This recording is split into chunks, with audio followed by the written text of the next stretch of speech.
మనకు తెలిసిన రాజేష్ అన్న ఉన్నాడు. రాజేష్ అన్న వచ్చేసి మున్సిపల్ ఎలక్షన్ గురించి మాట్లాడబోతున్నాడు. అతను ఏం ఆలోచించాడు, మళ్ళీ అతను కంటెస్ట్ చేస్తాడా, చాలా ప్రశ్నలకు సమాధానం రాజేష్ అన్న మాటలో దొరుకుతుంది. రాజేష్ అన్న.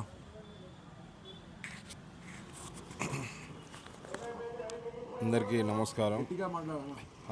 నమస్కారం. మున్సిపల్ ఎలక్షన్స్ దగ్గరకు వస్తున్నాయి, కరెక్టే, బాగుంది.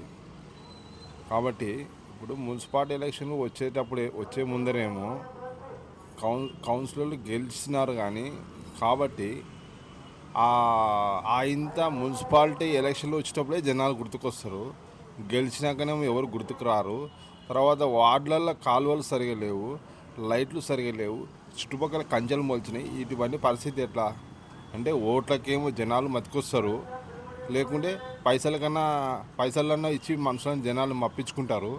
ఎప్పటికైనా కానీ పైసలకు కానీ మందుకు కానీ అమ్ముడుపై నువ్వు ఓటు వేసినావు అంటే నీ ఓటే వేస్ట్.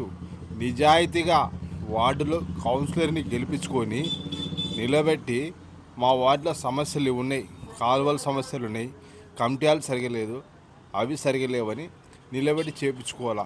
ఏదో మనం అప్పుడు పూర్తికి అవసరానికి పోయి మనము 500 రూపాయలకి కోట సీసకి అమ్ముడుపోయినాము అంటే నీ జీవితమే వేస్ట్.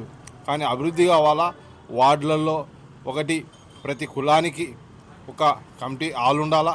తర్వాత కౌన్సిలర్ గెలిచినాక కూడా ప్రతి నెలకోసారి 15 రోజులకోసారి ఒక కట్ట మీద కూర్చొని వార్డుల సమస్యలు ఏమున్నాయి, లైట్లు సరిగా లేవా, కొలాయిలు సరిగా లేవా, పరిస్థితులు ఏమున్నాయి, ఏమి చెక్ చేసుకోవాలా. కౌన్సిలర్ అన్నాక గెలిపించినాక నీ బాధ్యత. ఇదే మిత్రమా.